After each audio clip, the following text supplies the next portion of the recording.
What was the difference for you? For me, it was having horrible bosses, honestly. Wow. I have to thank my horrible bosses for giving me the confidence to just say, like, you know what? Might as well just do it myself because it's better than this. You know, when I first moved to Arizona, I got a job at a video marketing company in Phoenix who really treated the clients bad. Wow. They would overpromise, underdeliver. I was literally getting physically sick going to the office. Welcome to the Sold Out Sales Podcast, the podcast that will equip both the seasoned sales professional and the more reluctant seller with mindset shifts and strategies needed to succeed in a competitive marketplace. First of all, I want to say thank you for joining me on the Sold Out Sales Podcast. It is my absolute delight to have you on the site on the podcast today. So Taylor Wellman, tell us a little bit about yourself, and please include something that we're not going to hear about on your bio or read on your website.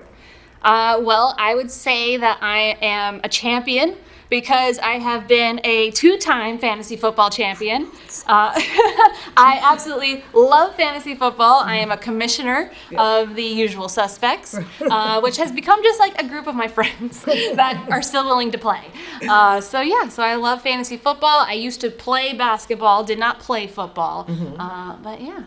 That is so cool. First and foremost, you are literally like a champion in my house because, I have all boys. Yes. And they play fantasy football, so I tell them about you. And they're just like blown away at the fact that you're like real, for real. For real. Yeah, no, I'm for real. I've only not made the playoffs like once or twice in 15 years. Wow, that's crazy. So crazy.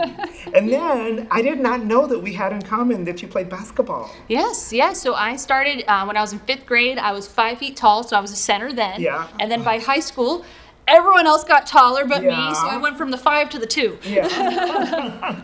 That sounds about right. Yeah. I've been this height since the 4th grade. Oh, wow. So I've always played center, post center, for the longest time. And the only reason I didn't play in college is that my senior year in high school, I broke my ankle twice. Ouch. I sprained it really bad, and then I broke it, and then it just never was the same again. So I played some intramural, and I coached, but I never got to play, didn't go to the WNBA or nothing like that. Right, definitely have the good height for it. Me, not so much, but yeah, it was just a fun way to just be active. I love group sports. I know every Thanksgiving we always do a good kickball game at the end of Thanksgiving, so it's good to be active. Oh, I love it. And I still try to find people to play volleyball with me around the corner from my house all the time. Well, if you didn't live so far, I would really I know.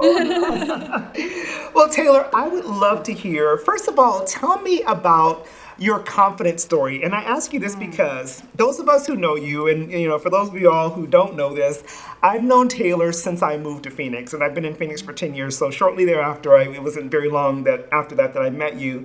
And I've always been a fan of all the things that you do, and we'll talk a little bit more about what we're doing together right now.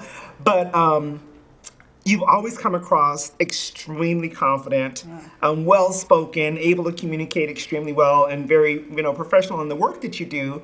But I have to imagine that there may be a story behind that. So tell me, have you always had a huge level of confidence? Because sales, there's a huge component of confidence when it comes to sales, or is it something that you've had to kind of learn or acquire? I want to say it's a little bit of both, Okay. because ever since I was a little girl living back east, we had seasons. So as soon as I saw the leaves falling, I saw money falling. I could go and rake some leaves. I could shovel snow. So I could always do things to, I could do a yard sale. I'd wake up itchy and I'd say, I want money. Wow. And I would just be like, what can I do to make money? Now, I don't think that was confidence. That was just me saying, I want to go buy something. I want a new shirt. I need money. Right. The confidence, honestly, I want to say it happened later. I feel like a lot of us women can have similar stories where we're in either a physical or emotionally abusive relationship, and then when you finally break out of it, you're just like, nobody's ever going to talk to me like that. Exactly. You're just like, man, like I am awesome. Yeah. Like, what? Forget you. And so I think that, and then after that breakup, I moved to Arizona. You know what I mean? So I think you saw me post that shell of being like, I can do things on my own. I don't need somebody. And, I especially don't need to take that crap. Yeah, for sure. Absolutely. It's interesting you say that because even though it was such a terrible and dark time that I went through with my first husband, and I always have to give the disclaimer, my husband says, make sure you tell people it was not me. Roy Times is amazing. Roy Times, plus, He's I love amazing. you. But in that first relationship, as terrible as it was, when people ask me, what would I change? To be honest with you, I wouldn't change much because it made me who I am. Yeah. And I don't know that I would have developed the level of confidence that I currently have had I not had to fight so hard for it. And you know what I mean? I had to go find it. I had to develop it. I worked on that confidence, right? So I think you're similar in that it's like, it sucked, but it kind of created some. It happened. And, in every situation, and they always say, like, when you truly live to be grateful, you need to be grateful for literally everything. Yeah. You need to be grateful for the bad times, because without those bad times, you wouldn't have the rainbow at the end. So true. And so, I think it really is. And it's always easier to say that once you're past it. Yes, ma'am. So if anyone's in the midst of it, like, just know there truly is a rainbow at the end of your story. There absolutely is, for sure. So I want to go back to something you said a moment ago because I think it's so powerful.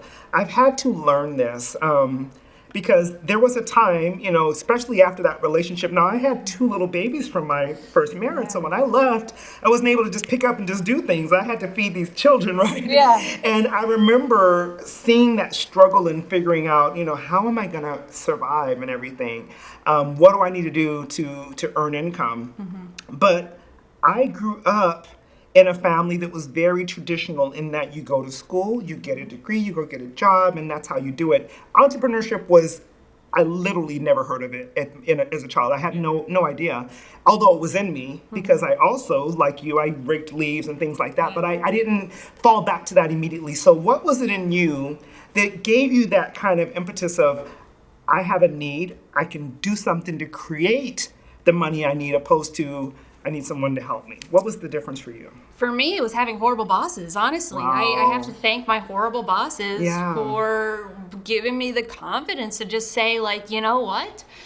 Might as well just do it myself because it's better than this. When I first moved to Arizona, I got a job at a video marketing company in Phoenix who really treated the clients bad. Wow. They would overpromise, underdeliver. I was literally getting physically sick going to the office. Oh, wow. Because it was like, what conversation am I going to hear now?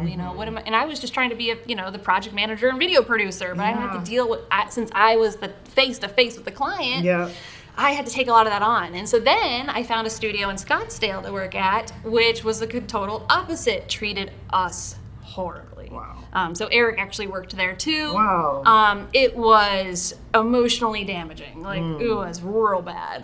Just bullied to even like drink and like keep up with them drinking. Oh, wow. Yeah, it was very toxic. That's like terrible. the capital T. Yeah, And so one day, after being yelled at on the phone for something that was already resolved, I told Eric, I was like, I'm not doing this. Yeah. I was like, I'd rather just try on my own. We already had some equipment from just doing stuff hobby-like and things on the side. And I was like, I'm just going to give this a shot. Like, I've already seen how these 2 businesses run and how I do not want to run a business. Yeah. And so let's just go for it. And then that was July 4th, 2014 we quit. Wow. It was our Independence Day. We didn't realize it till the next year. Because we were like, oh wait, when is our work anniversary? When was it? And I just went back in the calendar because I just write everything down. And I was like, oh my gosh. That's amazing. We had it was our Independence Day. Like, it was just, you think it's a movie. Like, I know. Well, first and foremost, that experience had a purpose because you met your husband. Yep. No, it's true. I met my husband at the Phoenix job.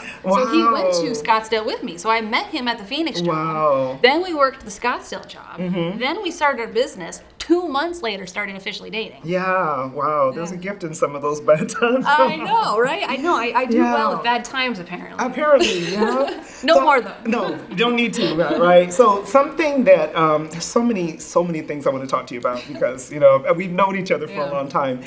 There's a phrase, I actually heard it on a podcast, and it has become, like, it has changed the way I see things. Okay. And this guy, he's a speaker. He's very well known in the realm that he speaks in. But he said something, and I caught it, and I was like, oh my God. So he said, my mouth is an ATM. And what he was saying is, when I need something, I go and open my mouth. I go speak. I get on a stage. I get on a podcast. Nice. And he was literally like, there's no reason for us in this day and age to go without when we generally have exactly what we need, whether it's if we're speakers, we go speak. If we do, whatever it is that we do, we just go do it. Yeah. And it shifted the way I saw myself and saw, being able to meet, whether it's personal needs or business needs, so on and so forth. And when you said, and I saw money kind of falling from the sky, that's what it kind of made me think of. So when we think of entrepreneurs, especially from a sales perspective, instead of feeling like, oh my God, I don't want to ask for a sale, how do you think people can shift their mindset so that they see themselves as the ability to create, and from scripture it says we have the ability to create wealth. There's nothing stopping us, but I think sometimes we stop ourselves. What are your thoughts? Well, I always think about what you say, is that you're doing a disservice by not sharing. And I really think you just got to change what that S word is. Yeah. It's not selling, it's sharing. Yes. Because people really need what you have. Like, I need my handyman to help create this studio. Yes. I need the electricians to help, everyone has a need, whether it's babysitting or dog walking. And so I really do think about what you say is that you are doing people a disservice. And if you are truly a good person, you want to help people. True. So just share what you can provide. What is your value? How can you help people? And then it just changes that mindset of what a sale really is. Yeah, for sure. I want to, if you're okay with this, I want to share a little bit about our relationship. And I really want to, and I'm giving her real props, like for real, because Taylor is, in my opinion, as a person who teaches follow-up for a living, who teaches sales for a living, she is such a master at having great sales conversations and following up so effectively, so much so to watching her, I'm like, I want to work with you. So we're currently sitting in Taylor's studio, and Taylor and Eric's studio, and they produce this entire podcast. Yeah. And because of the way that you communicate with your clients and attract the right people and all of those things, I just want to give you a huge, thank you so much. you are amazing at You were it. definitely one of those people whom, there's not many of them, you're one of those people who are like, I want to work with her. I want to know her more. I want to work with her. Just a second, I just feel like you were just like up there on a pedestal, just like, man, she just seems so awesome. Like your energy when you walk into a room, it's palpable. Thank you. And so, you were definitely one of those like, I want to get connected with you more. Well, I appreciate that. I'd love for you to share with the audience, though, what would you say are your secrets? Is it something that's just innate? Are there processes or systems that you've put in place to be so well or so great at being able to stay in touch and communicate with people and convert new clients, in all honesty? Yeah. Well, first, it's the golden rule, treat people the way you want to be treated is number one. Yeah. So first and foremost, so anytime I speak to someone, it's how I expect to be spoken to. Yeah. I personally love getting followed up with on things, even if I'm not ready to buy, I appreciate the, hey, we had a conversation about. And so I like it. So I want to do that to other people. But then it's also having a team. Yeah. And so at the start, it was just myself and putting in the calendar, like follow up, on this date about XYZ, and just making sure you have those personal notes about what is it exactly you're talking about, so it's not just a generic, like, popping by, hi, how are you? Right. You want to make those, personal comments. But then once you grow and you're not able to do everything, it is adding a team. And so it's having someone that you can train and let them know, okay, here's the CRM system. Here's where you'll see the notes about the last discussion. Yes. Bring up comments, and then it's training that. And so we've actually, since we're planning on growing even more, have really documented, like, be human, like we actually had in our email follow-up document, like, be human, ask how they are doing. Like, we don't want to just be transactional. So it's really teaching, the admin team who is assisting me with that. I'm like, no, we are human first, and then we talk about the whatever it is, the video shoot, the edit, the whatever. I love that so much. And it's interesting that we do have to teach people to do it, especially in this new world of AI, when there's bots everywhere. And, sometimes I will ask people, is this really you? Because the AI is getting so, good at mimicking a person's voices. Sometimes you don't even know that. That's true. So the human touch is even much more important, I think, at this point. But it's like commenting, like if I wrote in the CRM notes, like they were sick last week. Yeah. Like I want you to comment, how are you feeling? Yes. Are you feeling better? Yeah. If they got a new dog, it's how is Trousers doing? Yeah. It's just like whatever the comment is. So true. And documentation makes that possible. Exactly. And when I'm teaching, that's like you have to document. When you walk out of an event, now we can do it mostly, through our systems, but I know when I would walk out of an event, I would take those business cards, I would flip them over, and I'd write on the back.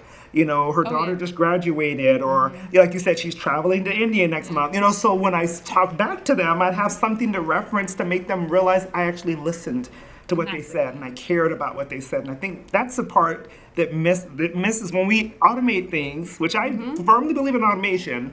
But I think when we automate things, sometimes we miss that personal touch. Agreed. I think you need to use automation as a tool, not as an employee. Yes. And it's just making sure that it's just in between your personal touches. So true. And even I know we both use the same system. Yeah.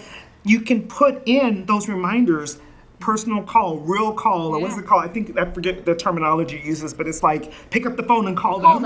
Yeah, be a human. Just But call part them. of the automation, so it might say text, then email, then send this, but then it's like make a phone call. Yeah, internal notification. Internal you need notification. to reach out to this person Yes. and say X, Y, Z. So yeah, we do the same thing. We'll have automation because you need to stay in front. And Right. there's only so many hours in the day and so much man hours or people hours I can say that you can use. And yeah. so, but then doing those internal notifications, just say pick up a phone, Yes. say hello. Yes, for sure. Have you ever gone to a networking event or a conference and found that although you made great connections and you walked away with a stack full of business cards, you still didn't have a real plan for how to get a good return on your investment of both time and money? Well, let me tell you, having a networking and sales planner is a way for you to be more intentional about the way that you network. Hey, I'm Susan Gladstein. I'm a functional nutrition and metabolism specialist, and I got connected with Tish because she is a rock star at systems and sales. And so I downloaded the planner to help get my brain organized as I went through a rebrand and launched a new course. And it's really helped me sort of get things out of my head and onto paper so that I can actually do follow-ups and not just rely on my brain. So far it's rocking my world and making my business systems that were non-existent actually have some sort of structure. So I love it. It's amazing. And I'm so grateful that our paths have crossed. I've been working with sales professionals for almost 15 years. And one of the things that I find is that when they don't have a plan, they do nothing. They sit at their desk and wonder what to do. Well, with this networking and sales planner, you have profit producing activities for every single day of the week. It tells you where to go, what to say, even gives you prompts as to how to interact with people that you don't know. If you're an introvert and you feel like this isn't for you, I have already thought of you because I understand exactly how introverts think. So this gives you the tools enabling you to be armed with words, with language, so that you can make your networking more profitable. Hey everyone, Rachel Neighbors here from solo401k.com. And I wanted to take a moment to talk about how awesome this sales networking planner is that Tish put out. So as you can see, I have it on my Remarkable. That's my sort of e-ink planner. And this sales planner has been so helpful for me. So I'm an old school pay-per-click marketer. I do Google ads, Facebook ads, and I know how to turn advertising into profit. But I didn't know how to turn network sales into profit. And when I met Tish, this woman literally wrote the book on networking called, Networking is Not a One-Night Stand. And she's put that experience and that energy and those valuable tips into this networking sales planner. And I just think that it can be so powerful for you in your business. I know it's been really helpful for me and mine. One thing that Tish told me is, Rachel, when you meet someone, put them into your planner and then follow up with them like they're a lead that you've generated on Google Ads or that you followed up with or that you've generated on Facebook. And that has been so helpful and transformative in my business. So thank you, Tish, for this awesome planner. Maybe you don't even like networking. You say things like, networking doesn't work. Well, let me tell you, when you have a plan in place, you have some intention, and you have the tools to be able to make it work, you will see a different result. My new networking and sales planner is a game changer.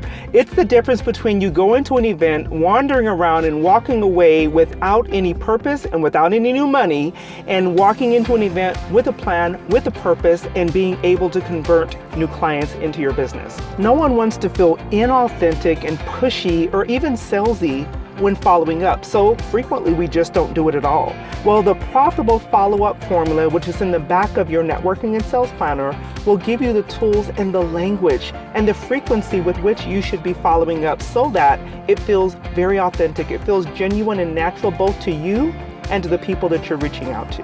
Go to tishtimes.com/planner to get your digital or physical version of your planner. Hi, my name is Cheryl James from CL James Consulting, and I just want to tell you a little bit about how awesome this networking sales planner is. I started intentionally networking at the beginning of this year, and I have been using my planner on a regular basis, not only to get inspiration, but to track the people I want to meet and the people I have met, and to make sure that I follow up with them from week to week. So if you are looking to network intentionally and hold yourself accountable, this planner is a must-have. And once you get your planner, you'll also receive a video series that's going to teach you how to maximize your networking and how to use this planner to get the best result and best return on your investment of both time and money. If you are ready to stop wasting time with networking and turn your networking into a sales machine, then go to tishtimes.com/planner and grab your networking and sales planner. I love this conversation so much because I think that, once again, I think the audience will really appreciate the fact that there are things that we can do that make people feel like they've been heard, they've been seen. And you, by the way, she does a lot of the edits for our videos. One of the things, the member that was at one of our most recent retreats, she said something and it blessed my heart so much because she said, she was talking about me, she said she makes you feel so seen. Yeah. And I was like, that's what my endeavor is, and I think that's what we want our clients to feel, but when we don't take the time to do those extra things, they feel like they're just another number, just another client. They're not personal to you. So we got to be careful about that. So thank you so much for sharing that. Yeah, of course. Can I share with you a little something that I did last year, which was kind of a fun thing, and something that if you're like, oh my gosh, who do I even connect with now? Yeah. You know how many numbers are on your phone? I know. You told me about this. Yeah, that's right. Yeah. Tell them about what you do. When you look at your cell phone, you collect numbers. Thousands of numbers. How often and what percentage of the numbers in your phone do you truly, truly know? It's amazing. Very few. When you call every single person in your phone, it's interesting. And I would say, so I did that last year, and I would say 90% super pleasant, super like, oh my gosh, totally forgot we even knew each other. Had a great conversation. Yes. And then you get the 10% that you're like, well, now I get to delete you. Yeah. Because they were just so pushy. Rude, you're like, why are you calling? How'd you get my number? You gave it to me at some point. Exactly. Like, I'm trying to rediscover, you know? And it's, I think also coming with curiosity. Yes. So it's that curiosity of like, wait, who are you? What are you still doing? Yeah. Apparently, so same thing I'm doing now with LinkedIn. Yes. I'll go on and I say, oh, we've been connected since 2015. That's such a great idea. Yeah. What are you doing now? Yeah. Are you still doing, IT work? Yeah. Oh, you moved out of IT. What are you doing now? Yes. So, it's just a really way to have a nice conversation and reconnect with people. Exactly. So I teach the Reconnection Week. I don't know if you've ever heard me talk about this, but when people say, well, I have all these cards and I don't know what to do with them, I'm like, this is an opportunity for your Reconnection Week. So once a quarter minimum, sometimes you could do it more, but at least once a quarter, take those old connections, whether they're in your CRM or they're in your business card drawer or whatever, and just call them. Yeah. And same thing, it's like, hey, I'm just reaching out to every person that I've connected with over the last 6 months or the last 12 months. You're next on my list. I just want to catch up. Tell me about what's going on in your life. Right. And what can I do for you? It's not a sales call. At no point should you say, let me tell you about my da-da-da. No. Yeah. How can I now serve you? How can we reconnect? I'd love to grab some coffee. I'd love to hear what's going on. Is there anyone in my network that you want to meet that I can connect you with? So it really needs to be a service call. And inevitably, somebody goes, oh my God, your timing is perfect. I was just thinking about you. Or I now need what we talked about 2 years ago. So it's a great opportunity at the very least to reconnect with an old connection at the very most to possibly get a new client, you know? Yeah, because you got to be top of mind. Yeah. Because even if you are, the perfect sales coach, Right. if I don't need sales coaching right now, it's not going to be in my mindset For sure. that I need to reach out to. But as soon as I'm like, gosh, my team is just having all these problems with selling. Oh, wait. The reluctant sales team program, like there we go, but you have to be reminded, even if I knew about it, you always got to be reminded about, what you offer and what you're doing and just what you're up to. And so it's good to remind people. Absolutely, for sure. So Taylor, tell us a little bit about, some of the newer things you have going on, because, obviously this studio is fairly new. Yes. I know for certain that you help people with a multitude of things, because anyone who's been on video, they've probably been in front of your camera at some point. But tell our audience about the work that you do, how you work with clients, and even how they could work with you if in fact they're in the local area or maybe out of town. Excellent. Well, thank you so much for that. Sure. So we like to say we help people from thought to distribution. So from scripting, producing, we're FAA licensed and insured for drone work, editing, the social media distribution, and video SEO. We don't want people to click digital dust. Yeah. And so the goal is always, okay, let's get your message out there. Yeah. And then really, since we are thought to distribution, we'll fit in however works best. Yeah. Some people that I have clients are out of state. Yeah. They'll send me footage, or even yourself. Yeah. You can capture your own footage. Nowadays, people are really good at capturing some decent footage, especially if it is a testimonial. Yeah. It doesn't need to be overproduced. Yeah. We'll then edit it. And so people who already are doing video marketing, but maybe aren't getting the views that they expect, or they don't, they're not getting the comments that they're expecting. Like, I would love just to do a complimentary audit. So we do audits on people's YouTube channels and their digital media, just to say, like, well, maybe if we added closed captions to your videos, or your videos are getting a 10% SEO score on YouTube. Yeah. And with all the videos being uploaded daily, you're not having a good chance of getting found organically unless you're an 80% or better. Yeah. And so we also provide training. Some people have marketing teams that they just need to know some of these nuances in order to get to 80% or better. I love that. So what percentage, or at least what portion do you think of the visibility that you help people to attain, what percentage do you think that plays, or what portion do you think that plays in their overall sales? Do you think it really helps them it's huge. to be more profitable? It's definitely huge. And it's one of those things where we've talked about, like, wanting to reach back to our clients to try to get tangible numbers, but it's a little hard, because you got to think that most people make a sales decision between, the 8th to the 12th touch point. And when you see a video, like, how can we, we see how many viewpoints, but like, which touch point was that? Right. Was that the sales? Was that the reason why they actually did decide to purchase? So it's sometimes hard to quantify exactly. Yeah. But when you think about it, people are going online to look for you. Yeah. And so we always want to make sure that introduction and overview video is like at the same caliber of the professionalism that you provide. That's so true. Because people are already making judgment calls on you. That's why we have professional headshots. Yep, true. Because we just did it on our phone. We'll go, oh, that's the quality that you like. Thank you. I'm not going to buy that quality. No, thank you. And so it's really about building trust, and then, having search and subject matter expert videos. Yes. That's something we really promote. And so getting those SEO scores up. So if someone is searching, how do I sell in my business? How do I make more sales? Right. We want your video to pop up. Then you are that subject matter expert. You're the one building trust, which then, like, I've had people whom through YouTube have hired me to train them and things just because I built that trust. So I know personally from my business I've seen it, and I know from my other clients that they sell their products faster because they have a product overview video. Yeah. People remember 90% of the information given in a video. Wow, that's amazing. Can you say that one more time? People remember 90% of the information given in a video comparative to only 20% when read and 30% when heard, because you're able to use multiple senses. It also is so trusting that they say it's like when they repeat something they hear from a video, they repeat it the way like they hear it from a friend. Yes. So like, this is true because I heard it in the video. Yes, so true.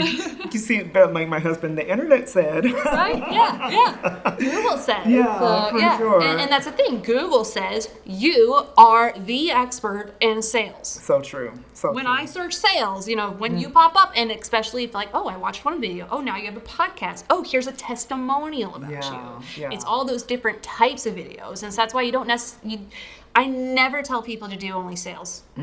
You don't do ads. Right. You do 80% value. Yes, so true. 80% value. Give them free information. And then, have a little sale in there. Yeah. Have a testimonial in there. I love it. I've observed over the years, because most people, because I stand on stages and do things like this, they assume, oh, she loves being in front of the camera. And we already know that's not necessarily the case. So for people who struggle with that and are, whether they're more reserved, whether they're a little more introverted, or they just don't like being on camera, what would you say to that person who needs to utilize this medium to build their sales, but they're really struggling with that area? Well, I would say, like, when you look at both of us, you might think we're both very comfortable on camera. I would say we are both actually introverts, believe it or not. If we want to energize, we are having our self-time. I know. So, yes. How many takes did it take me to get that promo done? Hey, a lot. first take, one take wonder over here. No, but truthfully, if you're reluctant to go to, because there's so many people, if it was just a person, if I was just on stage, imagine it.